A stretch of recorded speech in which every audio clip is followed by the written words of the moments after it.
Big ബോസിന്റെ ചരിത്രത്തിൽ ആദ്യമായി ഒരാഴ്ച അല്ലെങ്കിൽ ഒരു ദിവസം 2 നോമിനേഷൻസ് ആണ്. അത് മാത്രമല്ല, എത്ര പേര് ഔട്ടാവും ഇതിനകത്തുനിന്ന്? പിന്നെ ഈ 2 നോമിനേഷനിൽ നിന്നും ഒരാള് രക്ഷപ്പെട്ടിരിക്കുകയാണ്. ഒരാള്. ആരാണ് ആ വ്യക്തി? എത്ര പേരാണ് ജനങ്ങളുടെ വോട്ടിങ്ങിന് വേണ്ടി നോമിനേറ്റഡ് ആയ ആൾക്കാർ? എത്ര പേരെന്നറിയാമോ? 11 പേർ. 11 പേര് നോമിനേറ്റഡ് ആയിട്ടുണ്ട്. പിന്നെ ഈ ആഴ്ച പുറത്തു പോവാൻ ഉറപ്പിച്ച് എത്ര പേരുണ്ടെന്നറിയാമോ? 2 പേർ. അതിലേക്ക് തെരഞ്ഞെടുക്കപ്പെട്ടത് 6 പേർ. ഫുൾ കൺഫ്യൂഷൻ അല്ലേ? എല്ലാം പറയാം. എല്ലാവർക്കും നമസ്കാരം. ഞാൻ നിങ്ങളുടെ സ്വന്തം രേവതി. വീഡിയോ ആദ്യമായിട്ട് കാണാൻ ചാനൽ സബ്സ്ക്രൈബ് ചെയ്യണം, ലൈക്ക് ചെയ്യണം, കമന്റ് ചെയ്യണം. അയ്യോ, ഇത് 7ന്റെ പണിയൊന്നും അല്ല, ഇത് 10-10ന്റെ പണിയാണെന്ന് തോന്നുന്നു കേട്ടോ. കഷ്ടം തന്നെ കേട്ടോ ഈ പിള്ളേരുടെ അവസ്ഥ. പഴയ സീസൺസ് ഒക്കെ കണ്ടിട്ട് വന്ന്, എന്നിട്ടോ പുതുപുത്തൻ സീസൺ, എല്ലാം വ്യത്യാസം. ഒന്നും പഴയതുമായിട്ട് ഒരു സാമ്യവും ഇല്ല. സേഫ് ഗെയിമും കളിക്കാൻ പറ്റൂല, ആ കാർഡും കളിക്കാൻ പറ്റില്ല, ഒരു കാർഡും കളിക്കാൻ പറ്റൂല. വല്ലാത്തൊരവസ്ഥ. ഈ സീസൺ ഒരു റെഫറൻസ് സീസൺ ആയിരിക്കും ഇനി അങ്ങോട്ടുള്ള സീസണുകളിൽ. ഓക്കെ, അപ്പൊ എന്താ നടന്നതെന്ന് ഞാൻ മറ്റേ വീഡിയോയിൽ പറഞ്ഞിട്ടുണ്ടായിരുന്നു. മിഡ് വീക്ക് എവിക്ഷൻ ഉണ്ട്. അതായത് ചൊവ്വാഴ്ചയും വ്യാഴാഴ്ചയും എൻ്റെ ഇടയിൽ 2 വ്യക്തികൾ ഔട്ടാവും എന്നാണ് പറഞ്ഞിരിക്കുന്നത്. അത് നമ്മുടെ വോട്ടിന്റെ ബേസിസിലല്ല ഔട്ടാവുന്നത്, ടാസ്കിന്റെ ബേസിസിലായിരിക്കും ഔട്ടാവുന്നത്. അതെ, അതിന് വേണ്ടിയിട്ട് 6 പേരെ തിരഞ്ഞെടുത്തു. അതെങ്ങനെ തിരഞ്ഞെടുത്തു? ഇവരെല്ലാവരും ഈ 18 പേരും വന്നിട്ട് സംസാരിച്ചു, ഒരു സ്പീച്ച് നടത്തി. ആ സ്പീച്ചിൽ ഏറ്റവും നല്ല ഇംപ്രസീവ് ആയിട്ടുള്ള സ്പീച്ച് ആർക്കാണോ അവർക്കാണ് ഇവർ വോട്ട് കൊടുത്തത്. പക്ഷെ അതൊന്നും വിചാരിച്ചിട്ടല്ല കേട്ടോ വോട്ട് കൊടുത്തത്.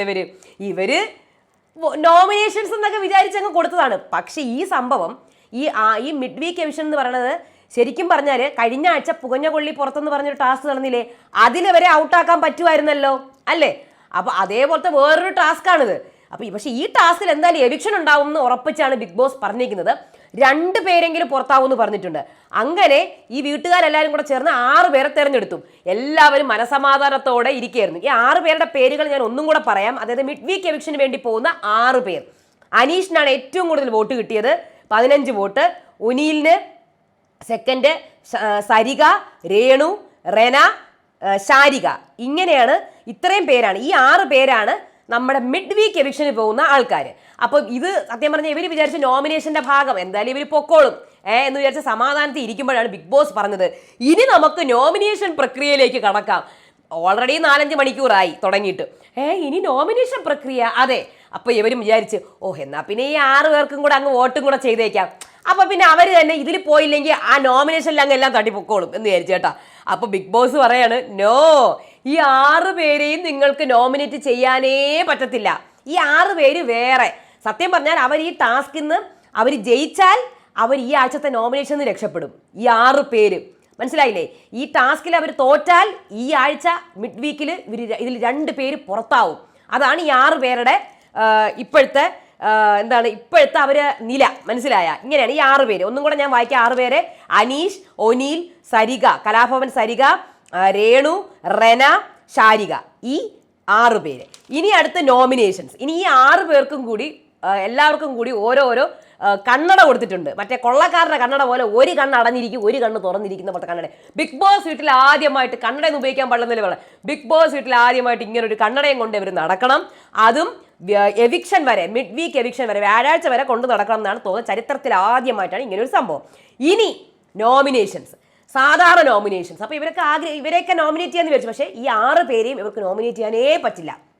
ബിഗ് ബോസിന് അറിയാം ഇവർക്കിട്ട് കുത്തും എന്നുള്ളത്. പക്ഷേ ബിഗ് ബോസ് ഇവിടെ ഏറ്റവും നന്നായിട്ട് കളിക്കുന്നത് ബിഗ് ബോസ് ആണ് കേട്ടോ. ഈ സീസണിൽ ഏറ്റവും നന്നായിട്ട് കളിക്കുന്നത്.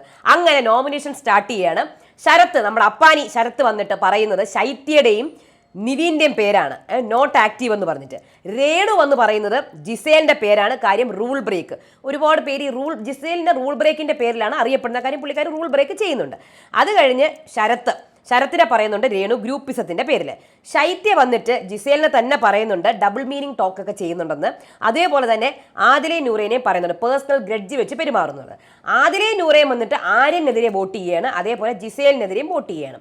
പിന്നെ നിവീൻ വന്നിട്ട് ബിൻസിക്കെതിരെ വോട്ട് ചെയ്യുന്നു, അതേപോലെ ആദിലെ നൂറയ്ക്കുമെതിരെ വോട്ട് ചെയ്യുന്നു. സേഫ് ഗെയിം എന്ന് പറഞ്ഞിട്ടാണ് ആദിലേക്കെതിരെ വോട്ട് ചെയ്യുന്നത്. ശാരിക വന്നിട്ട് അനുമോൾക്കെതിരെ വോട്ട് ചെയ്യുന്നു, ഫേക്ക് കാർഡ് കളിക്കുകയാണ്. അതേപോലെ തന്നെ ശൈത്യക്കെതിരെയും ആക്റ്റീവ് അല്ല, ശൈത്യക്കെതിരെ എല്ലാവരും ആക്റ്റീവ് അല്ല എന്നാണ് പറയുന്നത്. അത് കഴിഞ്ഞിട്ട് ജിസേൽ വന്ന് വോട്ട് ചെയ്തത് ബിന്നിക്കെതിരെയാണ്. ഒരു ഡോമിനേറ്റിംഗ് ക്യാരക്ടറാണ്, ഒരു ഹൗസ് വൈഫ് പോലെയാണ് പുള്ളിക്കാരി പെരുമാറുന്നത്.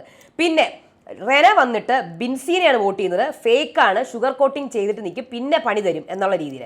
പിന്നെ ശൈത്യക്കെതിരെ വോട്ട് ചെയ്യുന്നു. അഭി വന്നിട്ട് ജിസേലിനെതിരെ വോട്ട് ചെയ്യുന്നു, ശരത്തിനെതിരെ വോട്ട് ചെയ്യുന്നു. ജിസേലിനെതിരെ പേഴ്സണൽ ഗ്രേഡ്, അതായത് ജിസേലിന്റെ പേര് ആരെങ്കിലും എന്തെങ്കിലും പറഞ്ഞു കഴിഞ്ഞാൽ പിന്നെ തീർന്ന്. അതിന്റെ വഴക്കാണ് ഇപ്പോഴും അവിടെ നടന്നുകൊണ്ടിരിക്കുന്നത്. ഈ നോമിനേഷൻ്റെ ഇടയ്ക്ക് വഴക്ക് കിടക്കുകയാണ്. ഷാനവാസ് ജിസേലിന്റെ പേരെഴുതി ആ 6 പേരിലും. അവരുടെ ജിസേലിന്റെ പേരാണ് 6 പേര്, ഒരാളുടെ പേര് പറയണം, ഒരാൾ 6 പേരുടെ പേര് പറയണം മറ്റതിൽ.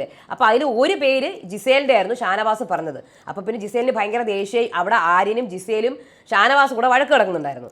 അത് കഴിഞ്ഞിട്ട് ബിന്നി വന്നിട്ട് ആദിലയും നൂറയുടെയും അനുമോളുടെയും പേരാണ് പറഞ്ഞത്. അനുമോൾ ചൈൽഡിഷ് ആയിട്ടും ആദിലയും നൂറയും ഈ പരാമർശം നമ്മുടെ അനീഷിനെ. ഒനീൽ വന്നിട്ട് ബിന്നിനെയും ശരത്തിനെയാണ് പറയുന്നത്. ബിന്നി ഒരു ഹൗസ് വൈഫ് ആയിട്ടാണ് പെരുമാറുന്നത്. അതേപോലെ തന്നെ ശരത്തിനെയും ഗ്രൂപ്പിസത്തിന്റെ പേരിലാണ് ശരത്തിന് എല്ലാവർക്കും വോട്ട് കൊടുത്തേക്കുന്നത്. ബിൻസി വന്നിട്ട് അനുമോളുടെ പേര് പറയുന്നുണ്ട്, അതേപോലെ ശൈത്യയുടെ പേരും പറയുന്നുണ്ട്. അനുമോളുടെ അടുത്ത് അനുമോളെ കുറിച്ചിട്ടും എല്ലാവരും ഈ ചൈൽഡിഷ് ക്യാരക്ടർ എന്നാണ് പറഞ്ഞേക്കുന്നത്, അങ്ങനെ ചൈൽഡിഷ് ആയിട്ട് ആക്ട് ചെയ്യുന്നു. അക്ബർ വന്നിട്ട് ശൈത്യനെയും നിവീനെയാണ് പറഞ്ഞിരിക്കുന്നത്. ശൈത്യ നോട്ട് ആക്റ്റീവ്, നിവീൻ വേറെ ഏതോ ലോകത്താണ്. പക്ഷേ നിവീൻ ഇങ്ങനെ തന്നെയാണ് കേട്ടോ പുള്ളിക്കാരൻ ഗെയിം കളിക്കുന്നത്, അല്ലാണ്ട് വേറെ ലോകത്തായിട്ട് എനിക്ക് തോന്നിയിട്ടില്ല. പുള്ളിക്കാരൻ്റെ ഗെയിം ഇങ്ങനെ തന്നെയാണ്, സീരിയസ് ആണ്, പക്ഷെ നമുക്ക് മനസ്സിലാവില്ല. സരിക വന്നിട്ട് ആര്യനെ വോട്ട് ചെയ്യുന്നു, എപ്പോഴും സോറി പറഞ്ഞുകൊണ്ട് നടക്കും. അതേപോലെ അഭിനെ വോട്ട് ചെയ്യുന്നു. അഭിക്ക് ഒരു വോട്ടാണ് തുടങ്ങിയിരിക്കുന്നത്, ഒരു വോട്ട് സ്റ്റാർട്ട് ചെയ്തു. അത് കഴിഞ്ഞ ശേഷം ആര്യൻ വന്നിട്ട് ബിന്നിനെ വോട്ട് ചെയ്യുന്നു, അതേപോലെ നിവീനെയും വോട്ട് ചെയ്യുന്നു. ആര്യൻ നിവീനെ കുറിച്ച് പറഞ്ഞത് പാമ്പായിട്ടാണ്, കൂടെ ഇരുത്താനേ കൊള്ളില്ല, ഒന്നും വിശ്വസിക്കാനും പറ്റത്തില്ല. അനുമോൾ ബിന്നീനെ വോട്ട് ചെയ്യുന്നു, അതേപോലെ നിവീനെയും വോട്ട് ചെയ്യുന്നു. അനീഷ് വന്നിട്ട് ശരത്തിനെയും ശൈത്യനെയാണ് വോട്ട് ചെയ്യുന്നത്. ശരത്ത് എല്ലാ ടൈമിലും അഗ്രസീവായിട്ടാണ്, അടിക്കാൻ വരുന്ന പോലെ വരുന്നത്, അതുകൊണ്ടാണ് വോട്ട് ചെയ്തത് അനീഷ് ശരത്തിനെ. ഷാനവാസ് വന്നിട്ട് ശരത്തിനെ വോട്ട് ചെയ്യുന്നു. ആട്ടിൻ തോളിട്ട ചെന്നായാണ് ശരത്ത് എന്ന് പറയുന്നു ഷാനവാസ്. അതേപോലെ ആര്യൻ എഗൻസ്റ്റും ഷാനവാസ് വോട്ട് ചെയ്യുന്നു. അങ്ങനെ 11 പേരാണ് നോമിനേറ്റഡ്. അതായത് വീക്കെൻഡിൽ വോട്ട് ഔട്ട് വരുന്ന 11 പേർ. ഇതിന്ന് 1-2 ആൾക്കാർ പോവും കേട്ടോ. അപ്പം മിക്കവാറും ഇതിനകത്ത് കളിക്കാത്ത ആൾക്കാരെയൊക്കെ ഔട്ടാക്കാനുള്ള പരിപാടിയാണ്. ഞാൻ നിങ്ങളോട് പറഞ്ഞില്ല, അങ്ങനെ ഒരു സംഭവം ചാൻസ് ഉണ്ട്. കാര്യം ബിഗ് ബോസ് മാത്രം ഈ ഏടിൻ്റെ പണിയായിക്കൊണ്ടിരിക്കുകയാണ്. മിക്കവാറും മാക്സിമം ആൾക്കാർ ഔട്ടാക്കും. അങ്ങനെ ഔട്ടാക്കുകയാണെങ്കിൽ കളിക്കാത്തവരെ ഔട്ടാക്കിയാൽ വളരെ സന്തോഷം. അപ്പം ആദ്യം ഏറ്റവും കൂടുതൽ വോട്ട് കിട്ടിയത് ശൈത്യ 6 വോട്ട്, ശരത്ത് 5 വോട്ട്, ബിന്നിക്കും നിവീനും അനുമോൾക്കും ജിസേലിനും 4 വോട്ട് വീതം, ആദിലയ്ക്കും നൂറയ്ക്കും 3 വോട്ട് വീതം, ആര്യനും 3 വോട്ട്, ബിൻസിക്ക് 2 വോട്ട്. പിന്നെ ഷാനവാസും അക്ബറും ഓൾറെഡി നോമിനേറ്റഡ് ആണ്. മറ്റേ കഴിഞ്ഞ ആഴ്ചത്തെ ടാസ്ക് വെച്ചിട്ട് ഇവർ രണ്ടുപേരും നോമിനേറ്റഡ് ആണ്. അങ്ങനെ ടോട്ടൽ 11 പേര് നോമിനേറ്റഡ് ആണ് ഈ ആഴ്ച പ്രേക്ഷകരുടെ വോട്ടിലോടുകൂടി പുറത്തു പോകാൻ. പിന്നെ ഇതിനകത്ത് രക്ഷപ്പെട്ട ഒരേ ഒരു വ്യക്തി അഭിലാഷാണ് ഇതിനകത്ത് രക്ഷപ്പെട്ടത്.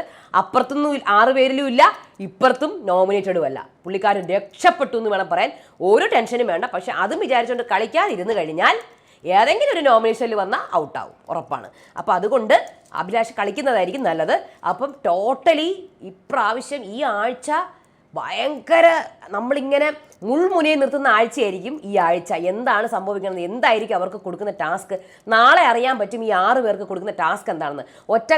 ഒറ്റ കണ്ണടയും വെച്ചാണ് ഇവർ 6 പേരും നടക്കുന്നത് കേട്ടോ. അപ്പം നമുക്ക് കാത്തിരുന്ന് കാണാം എന്തായിരിക്കും അവർക്കുള്ള ടാസ്ക് എന്നുള്ളതും. പിന്നെ നാളെ വീക്കിലി ടാസ്കും ഉണ്ടാവും. ഇത് കൂടാതെ വീക്കിലി ടാസ്കും ഉണ്ടാവും. വീക്ക്ലി ടാസ്ക് ബാക്കിയുള്ളവർക്ക്, ഈ 6 പേർക്ക് വേറെ ടാസ്ക്. ഈ 6 പേര് വീക്ക്ലി ടാസ്കിലും പങ്കെടുക്കേണ്ടി വരും. മറ്റേ ഈ പുകഞ്ഞ പുള്ളി പുറത്തിൽ എല്ലാവരും പങ്കെടുത്തില്ല, അതുപോലെ. അപ്പോൾ എന്തായിരുന്നാലും ഞാൻ കാത്തിരിക്കുകയാണ്. നമുക്ക് കാത്തിരിക്കുക എന്താ നടക്കുക എന്നുള്ളത്. പിന്നെ അവരുടെ എല്ലാവരും തളർന്നിരിക്കുകയാണ് കേട്ടോ, മതിയായി എല്ലാവർക്കും. സത്യമായിട്ടും രേണുവിനൊക്കെ അയ്യോ എൻ്റെ മുഖത്തിൻ്റെ കോലം കണ്ടാടി, എന്തൊരു കോലം ഓടി എൻ്റെ മുഖം എന്നൊക്കെ പറഞ്ഞിട്ട് ആകെ കൂടെ അതിങ്ങനെ ഇരിക്കണം. അതിൻ്റെ ഇടയിൽ കൂടെ ഫുഡും കൂടെ ഇല്ല, കുറയുമ്പോഴത്തേക്കും പിന്നെ ടെൻഷനും ഫുഡും എല്ലാം കൂടെ കുറയുമ്പോൾ നമ്മൾ പിന്നെയും വെയിറ്റ് ലോസ് ഉണ്ടാവും. അപ്പോൾ അങ്ങനെ. അപ്പോൾ എന്തായിരുന്നാലും കാത്തിരുന്ന് കാണാം. അടുത്ത വീഡിയോ ആയിട്ട് വരാം. അതുവരേക്കും ബൈ.